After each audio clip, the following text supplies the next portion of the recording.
Hello again, and welcome to Crime and Music. I'm your host, Brian J. Kinsley, and with me, as always, my friend Ben Rupel.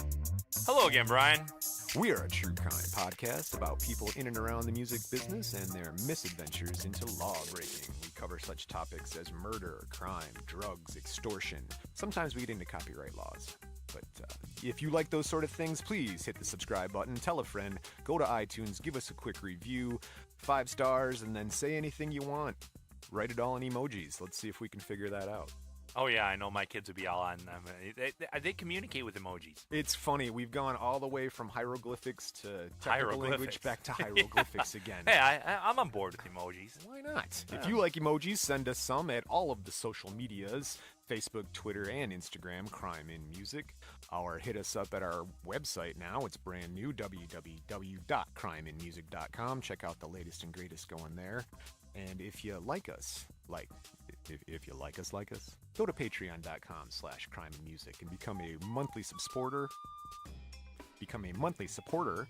There's a lot of cool things that go on there.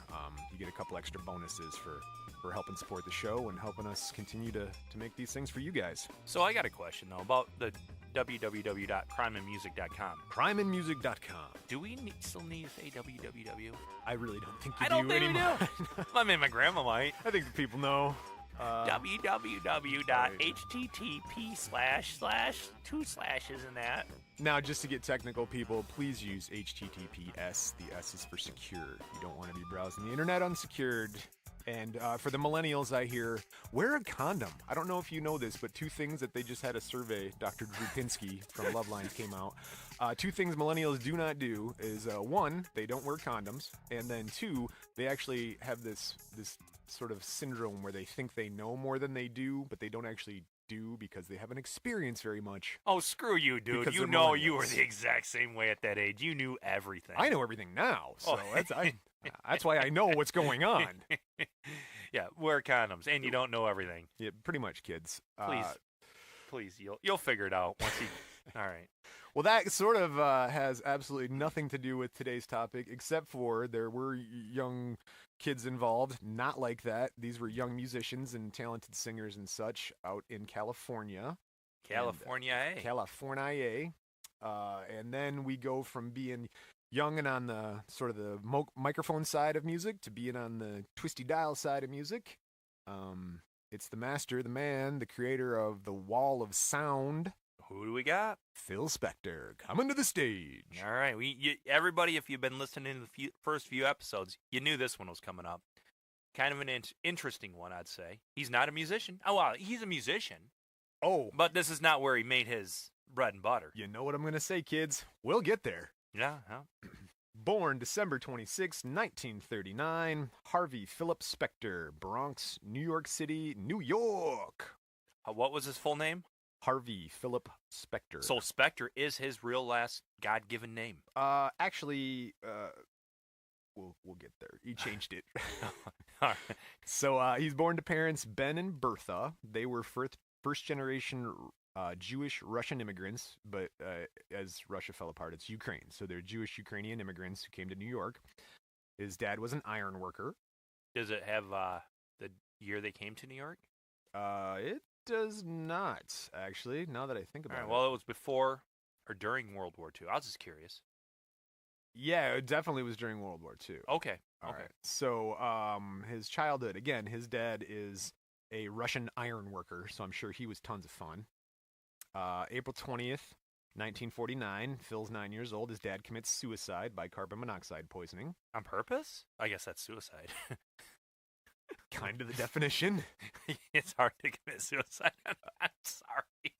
Oddly enough, dude, we'll get there. It all ties around. So, 1953, Phil and his family, him, his older sister Shirley, and his mom, they moved to Los Angeles, where his mom finds work as a seamstress. New York to L.A. New York to L.A., right? I mean, you're coast to coast, so I don't know why people choose to do that, honestly. Well, I think especially back then, there were only a few big cities located here in the United States.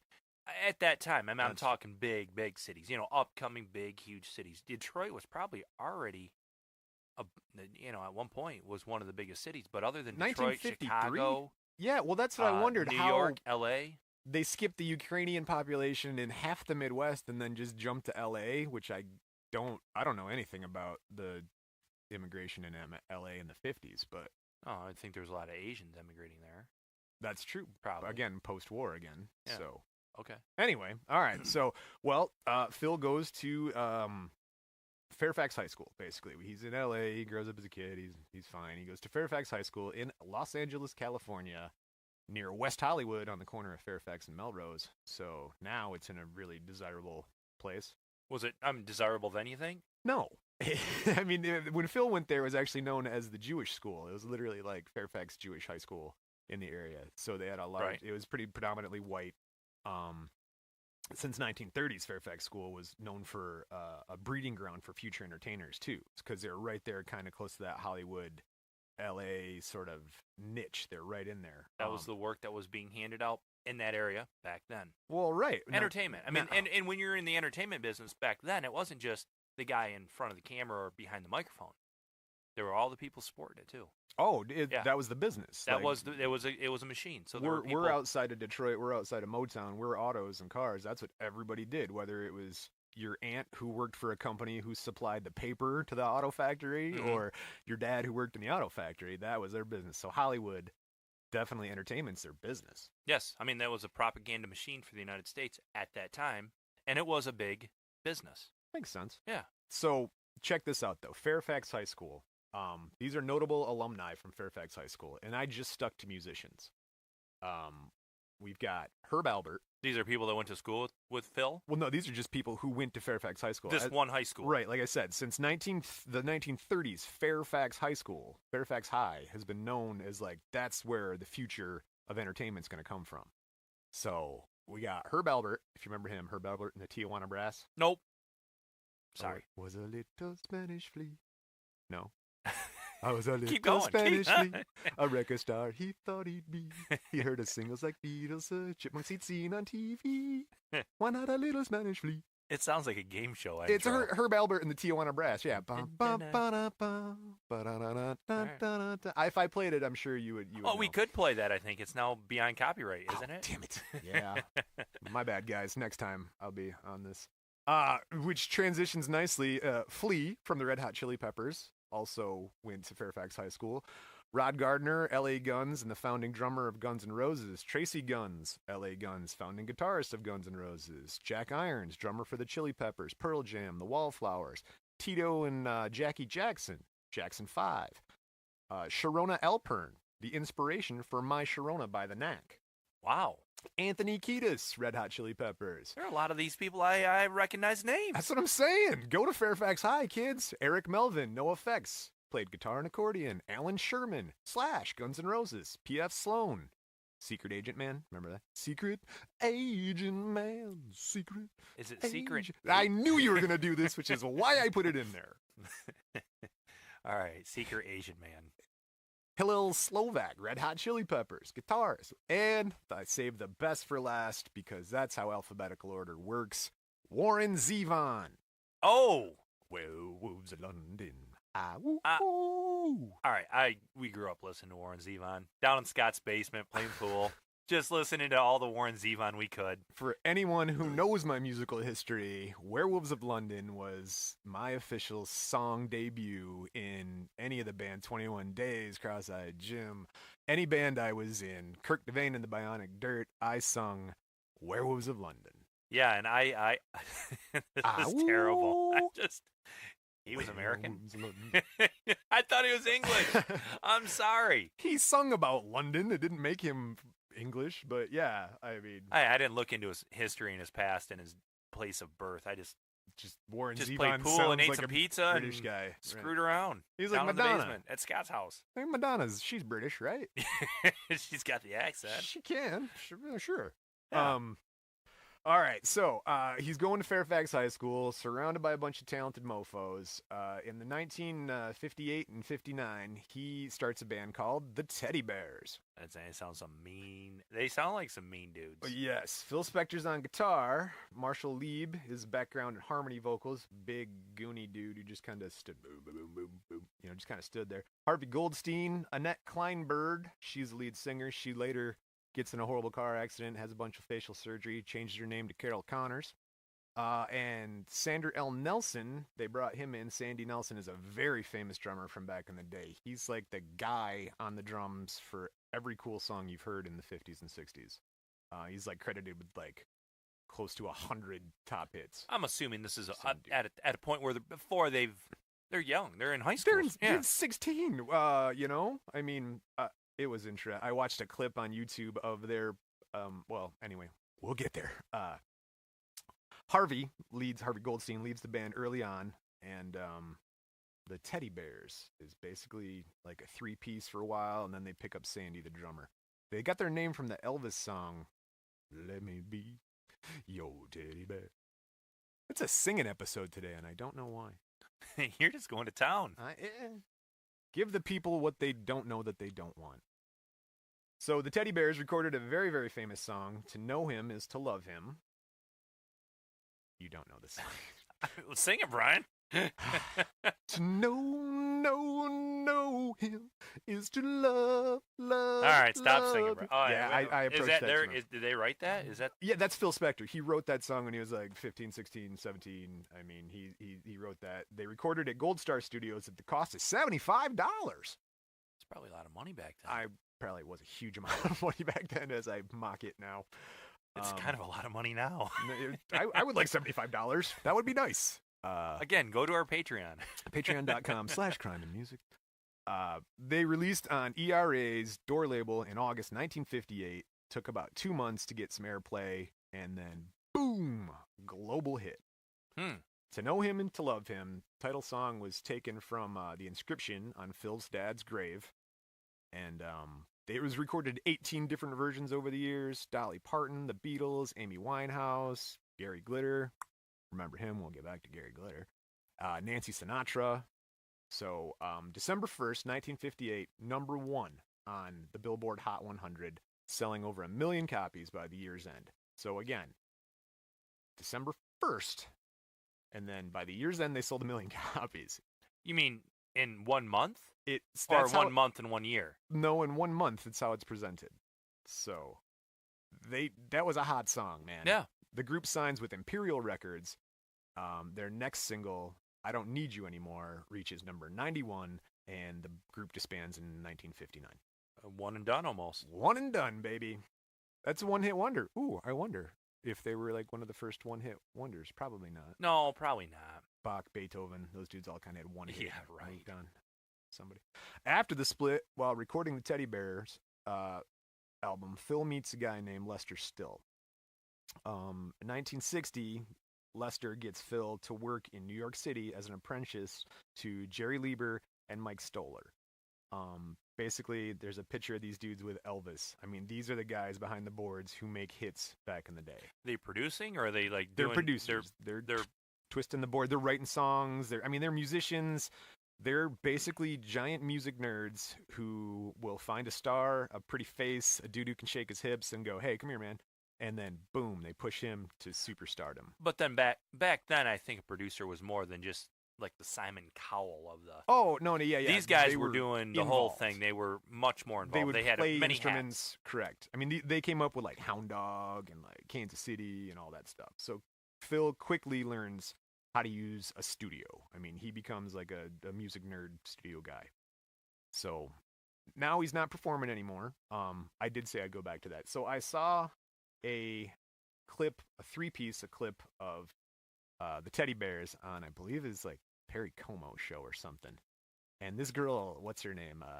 Nancy. She was still in high school. And Perry's like got his hand around her waist saying, so tell me, you kids are normally we'd have some coffee, but I think it's milk time tonight because the kids are here. And he's just being all creepy, and she's like, yeah, I'm gonna go back to high school, and yeah, it was so awkward. Like, I mean, I don't think there was teen stars to that degree at that point. I think these people were like they were big, even though they lasted a year. Well, they sold 1 million in a month. Seems pretty good to me. So everybody's heard that song once or twice. Oh, yeah, again, redone 18 different versions. Mm-hmm. So, all right. Dolly Parton did it. Now, Phil Spector, he's done on that side for a little bit. I mean, he still plays music and stuff when he needs to fill in, but he goes to record producer. He co-writes Benny King's Spanish Harlem, which ends up being a huge song. He plays guitar on the Drifters song on Broadway.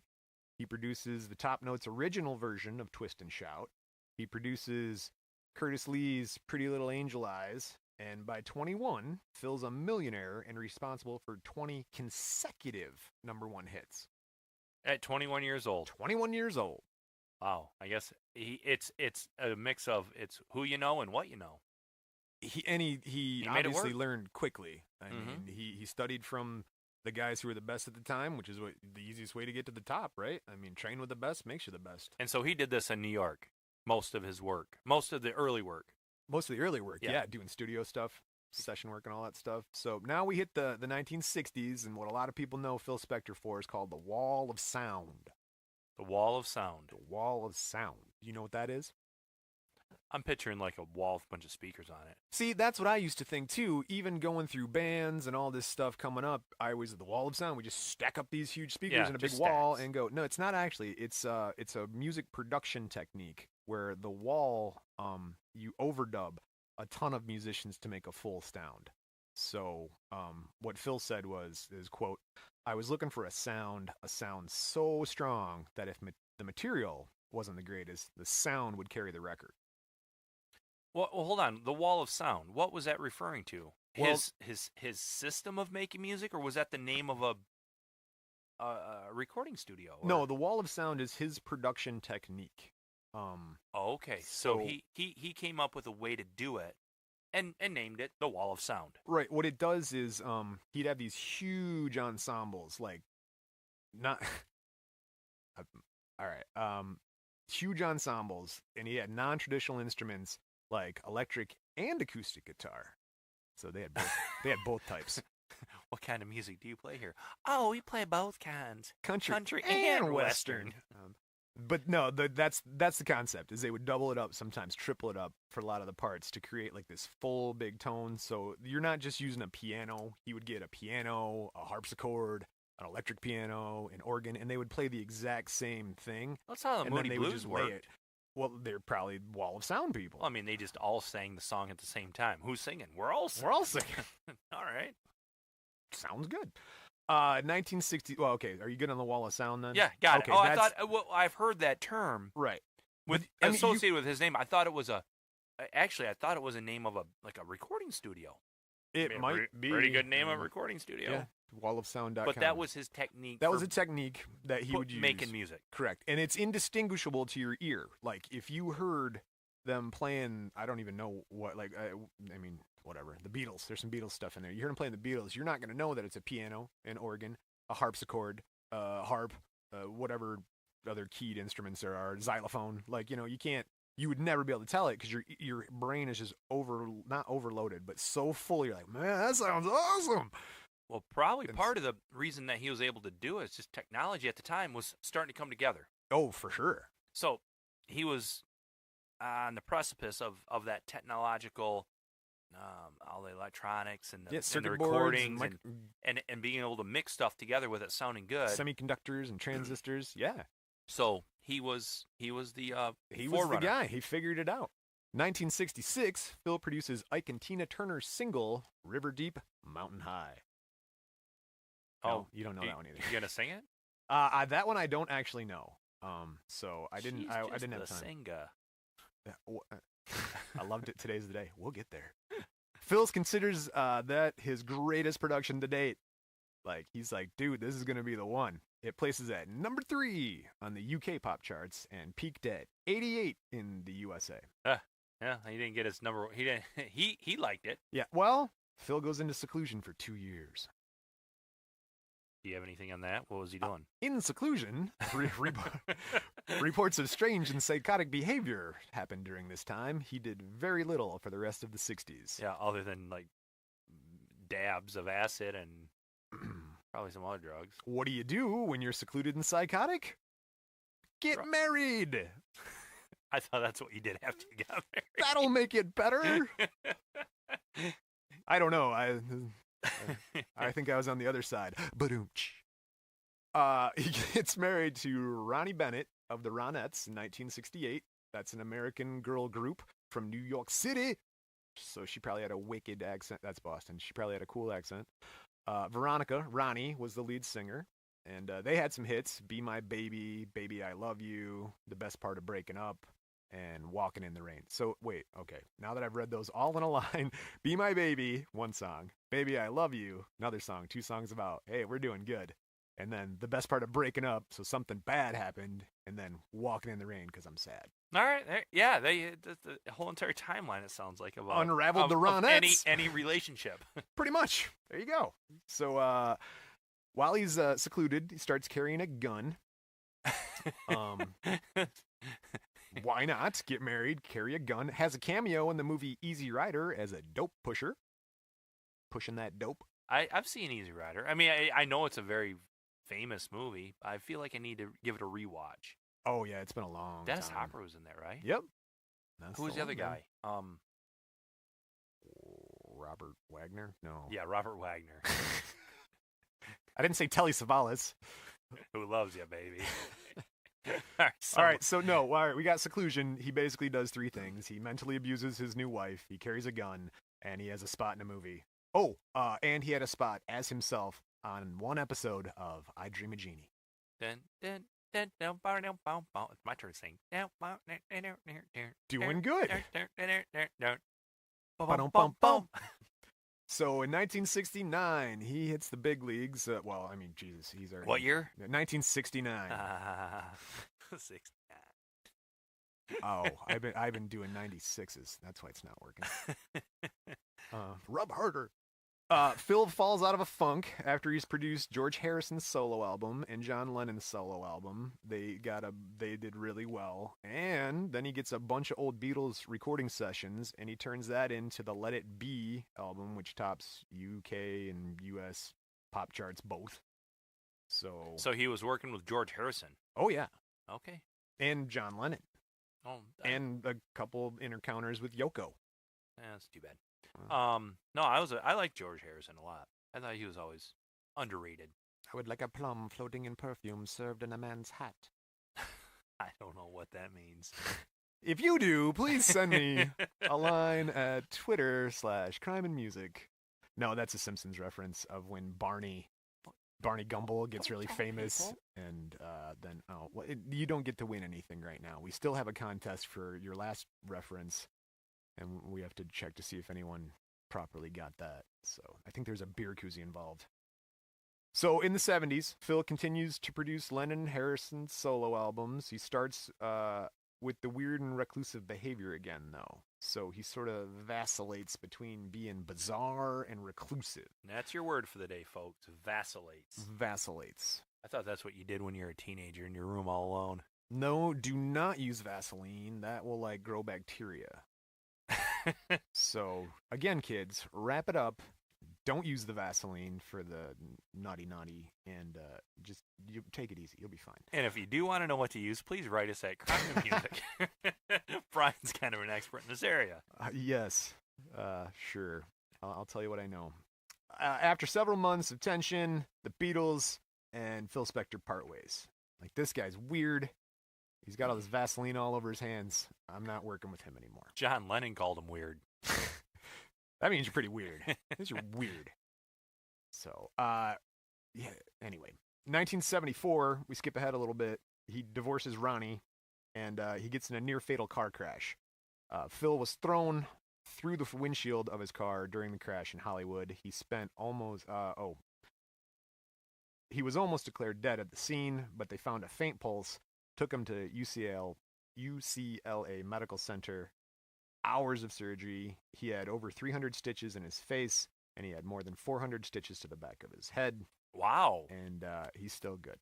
He made it all the way through it, full recovery. Oh, yeah. That was in 1974. I mean, he's still wrecked. Kicking out. You know, you see the toxicology report from that one. There weren't a lot of details. I kept looking into it, and then they allude to another car crash because it's like Phil Spector survives 2 near-fatal car crashes, 74 and 75. And it's just an airbag. I couldn't find any other car crash. I looked. I was like, Phil Spector car crash, Phil Spector, and I'm reading through everything, and it just talks about the one. So apparently, he was very, very much near fatally injured, and lived to tell the tale. 10 foot tall and bulletproof. No, I don't think that's one of his, but I'm sure. 1979, Phil Spector produces the Ramones' End of the Century album. Rumors circulate that for years, Phil would threaten the band with a gun. Dee Dee Ramone claims Phil pulled a gun on him when he tried to leave the Ramones recording session. And then in 2008, Marky Ramone recalled, quote, they, guns, air quote, were there, but he had a license to carry. He never held us at hostage. We could have left any time. So, it's like the wild, wild west over there. Kinda, yeah. But it's like, yeah, he's got a gun, but no, it's cool. He's got the CCW. He's fine. He whatever. Reminds me of that old Saturday Night Live skit when they're going about Lethal Weapon, and they'd have like whoever's playing, holding the gun in his mouth, I'm gonna do it. I'm gonna kill myself. Instead, Phil Spector was just pointing. No, don't go to the bathroom yet. Keep recording. Oh, that's so. Oh, dude. That sounded a little sexy, Brian. No, not at all. Just we'll get there. So, apparently Phil's known for whipping a gun out in recording sessions. Like, back behind the drum set, pretty boy. Pick up the stick. Pick up the sticks. I said, pick them up. Hey, musicians are hard to deal with. Maybe a gun is the best tool. 1, 2, 3, 4. 1, 2, 3, 4. 1, 2. Are you dragging? It's not a waltz beat. No, now I'm skipping into other musical movies. 1988 lawsuit. Phil sued by the Ronettes, including his ex-wife Ronnie, for more than $10 million in royalties and licensing fees. That's a big amount. That's a lot of money. It is. So hold on to that. 1989, he's inducted into the Rock and Roll Hall of Fame. In the middle of a lawsuit. Oh yeah. In the 90s. He's holed up in his Alhambra, California house. He's got a $14 million estate in Alhambra, California, USA. He tries to pull it together a couple of times. That's not a fun phrase to missay. The edits are going to drive me nuts on this. That's the hardest part. Don't edit. So what we need is a cough button. Cough button. He tries to pull it together a couple of times. He quits drinking for, like a number of years. And then in 1995, he signs a deal with Celine Dion. And then he backs out saying that he's disgusted with Dion's management. They're apparently hard to deal with Canadians. Yeah, Canadians. Wasn't her husband the manager?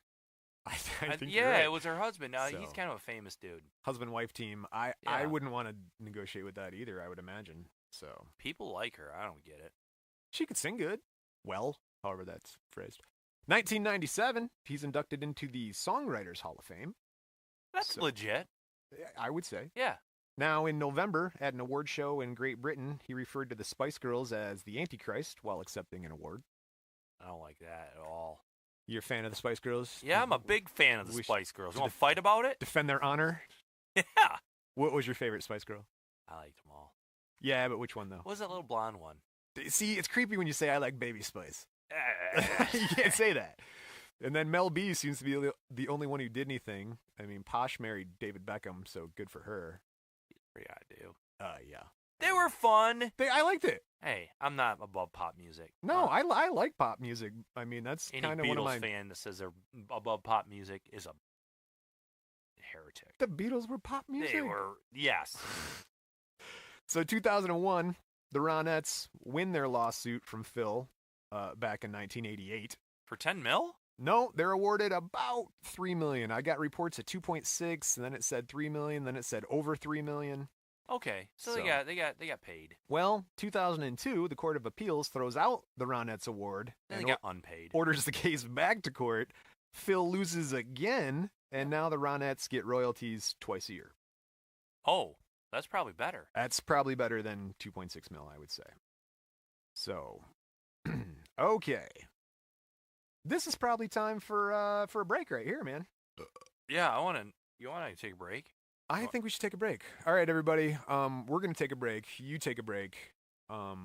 Does our audience have to listen to commercials while we take a break?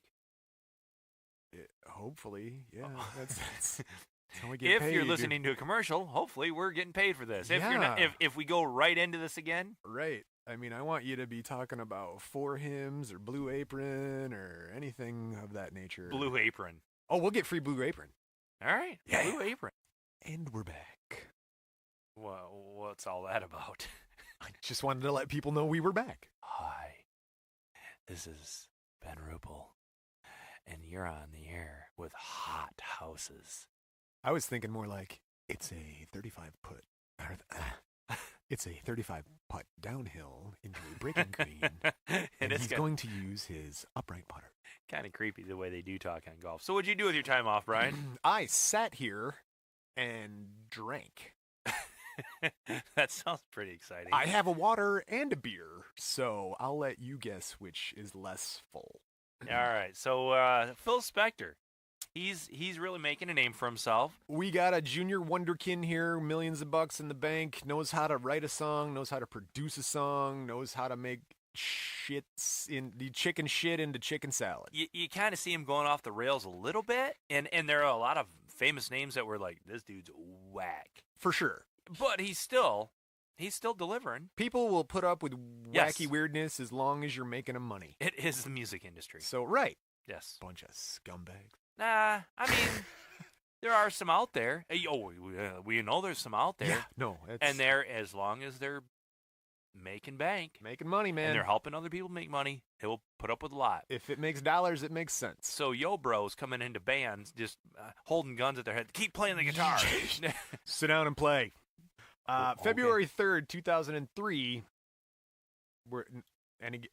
once there's specific dates involved, a chauffeur contacts the police, says, hey, get over here, and they find the body of actress Lana Clarkston dead of a gunshot wound through the roof of her mouth. Through the roof of her mouth? Yeah. Lana Jean Clarkston, born April 5th, 1962. She's 41, if I did my math correctly. She was an actress. She was famous for several sword and sorcery films. You know what that type of genre is? Like Xena? Yes. Actually, she was pretty much the precursor to Xena, Warrior Princess. She was in a bunch of movies, most notably Deathstalker, Barbarian Queen, which apparently has a pretty aggressive Amazonian mud wrestling Are scene these in it. TV shows or movies? These are movies. So, like, getting movies out? Yeah.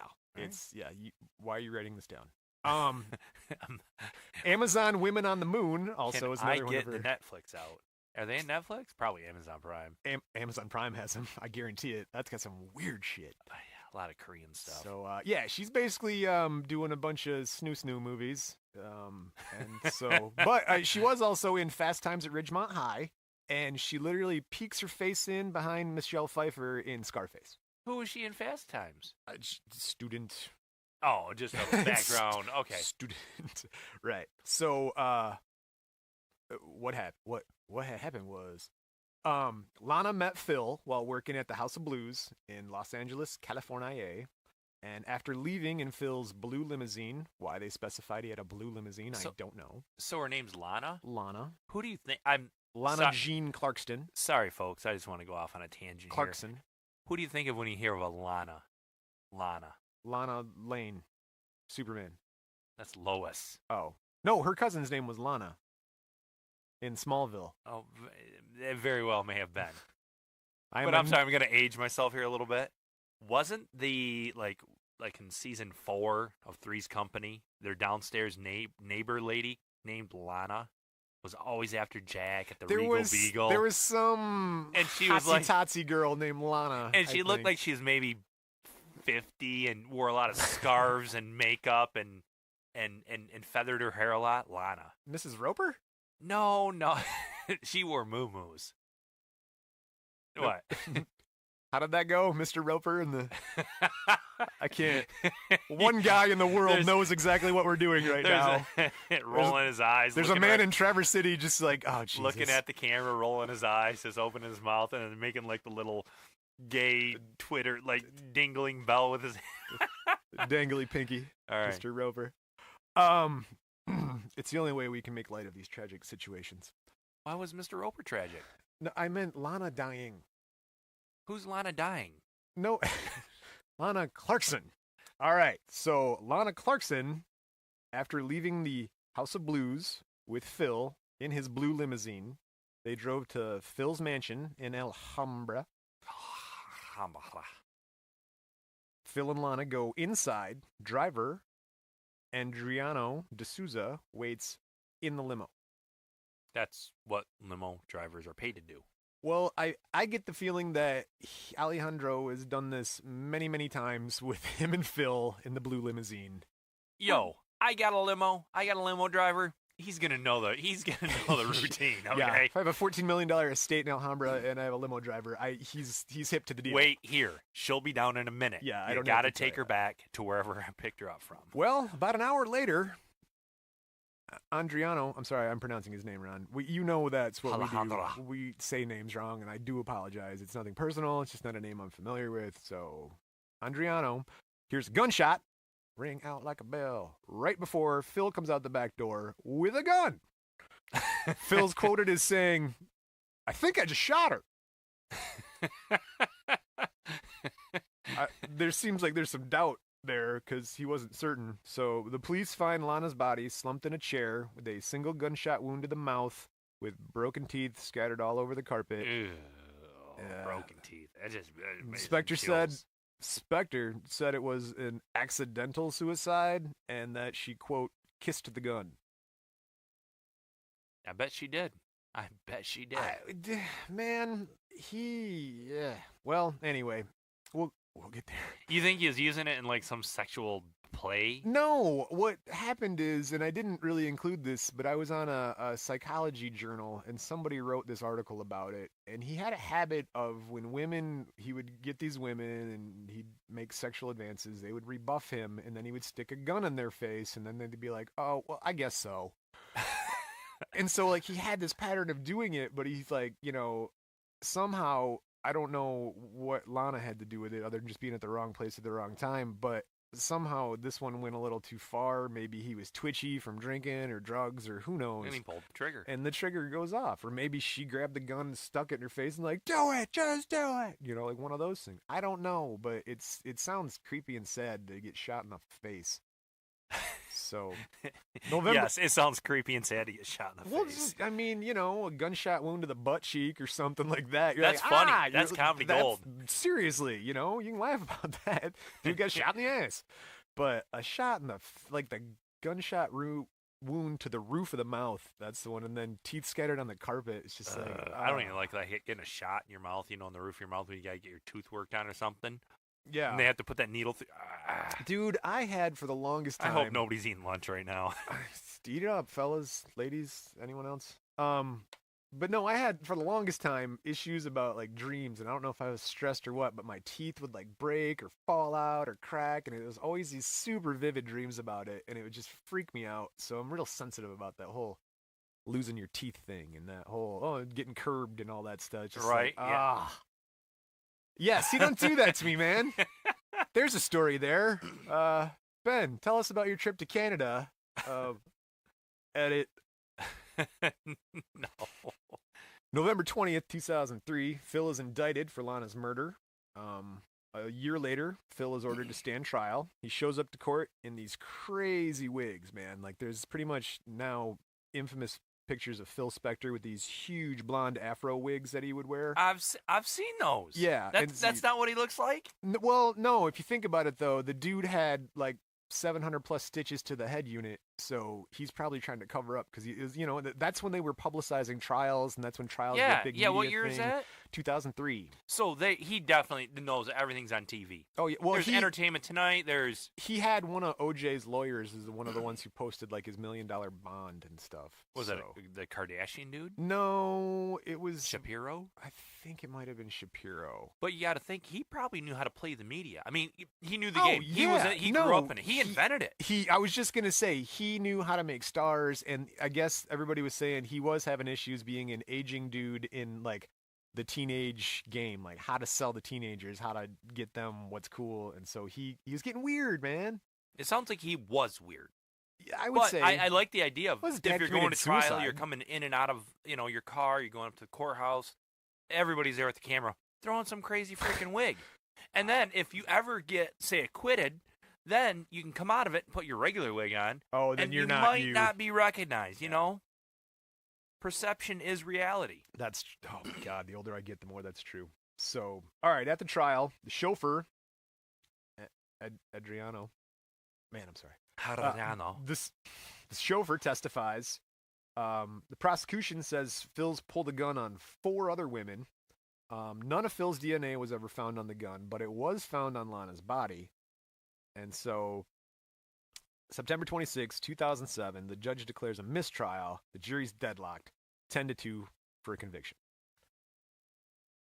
So 10-2 for a conviction. Yep. So they don't have full jury, so they got a retrial. So he's being for murder. Right. Yes. Oh, okay. He's out too, because during this time, I believe it's 2007, he goes to Ike Turner's funeral, and while delivering the eulogy, Phil lashes out at Tina Turner, and he said, "Ike made Tina the jewel she was.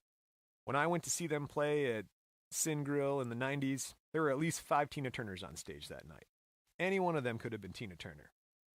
And then he goes off on Oprah Winfrey, for promoting Tina's book, which she, quote, demonized and vilified Ike.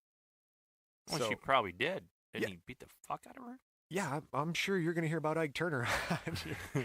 That's coming. There's an asterisk when I saw this, which is why I included it. So Phil Spector's a big Ike Turner fan, I guess. And the funny part is Tina was the only one signed to the record, too. Like, she's the only one who was recorded. She's the only one who sang. Ike was just there. Like, she's just the singer, though, Brian. So I think of Tina, when we grew up, it was the Mad Max movie. Oh, yeah, that's true. Yeah. That's right. The Thunderdome. 2 go in, 1 come out. That's right. So, anyway, Phil, big Ike Turner fan, on October 20th, 2008. I bet he is. The retrial begins, and this time it's not televised. So I think that probably had something to do with the first time, too. I feel like that has a lot to do with it, because everybody's under more pressure when it's being televised. Yep, every time. So the case goes to jury on March 26, 2009. 19 days later, Phil is found guilty of using a firearm in the commission of a crime. And in May 29th, 2009, Phil is sentenced to 19 years to life in California State Prison System. That's not that long ago. That's pretty fresh. 2009, for our radio show, here it is. 9 years, radio show. Boop, boop, boop, boop, boop. Yeah, we're broadcasting. Listen, I'll still say 8-track, too. You probably still have an 8-track, that's why. I have an 8-track. I'm looking for a new turntable, though. I, too, am looking for a record player, or they have this one that looks like a little Matchbox car that actually drives itself around the record and plays it. I just want a regular old record player, man. I just want to hear all the static and pops and some old... My dad's got a great library. Vinyl sounds good, man. It has a sound to it. As we can see right over here, I have my own record collection. It's not very big.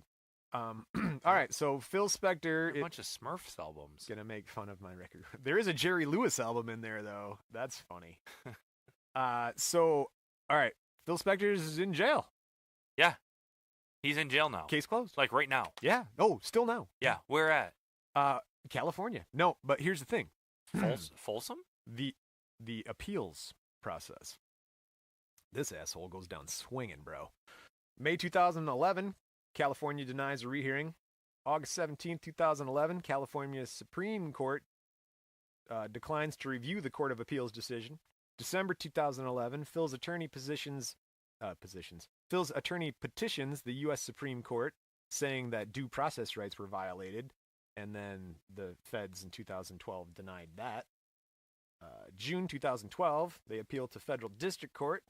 July 2013, file a petition with the U.S. magistrate to prompt action due to Phil's poor health. And then August 2015, a lawyer files a motion to certify the case for appealability so that they can appeal it again. And then as of 2009, Phil is serving his sentence at California Healthcare Facility, California State Prison, Stockton, motherfuckers. And he will be 88 years old before becoming eligible for parole. Well, he shot a chick in the face. Pretty much think he did. So. Well, there's 12 of his peers that said he did. Twice. Well, 22. 22 out of 24. 22 out of 24. That's good enough for me. You know, shit, the dentists don't have that kind of recommendations. I mean, yeah. So Phil Spector. He was one of these people I feel really came through his lifetime and did wonderful things for the industry. I mean, created music, blazed new trails, showed us new stuff, made a whole new sound, made a great new better sound on both East and West Coast. Yeah, and he coast went to coast. And he went. It created took people from nothing to made them something. Then took people who were legends and made them even bigger. Oh yeah. I mean, you said the Beatles. Let It Be album. Yep. I mean, that was just studio recording sessions, and he just twisted the dials and moved the sliders, and everybody's got that album today. Oh, for sure. Yeah, dude. It's on my iTunes. So yeah. This guy did a lot of great stuff for the industry, and then but then he got a little weird.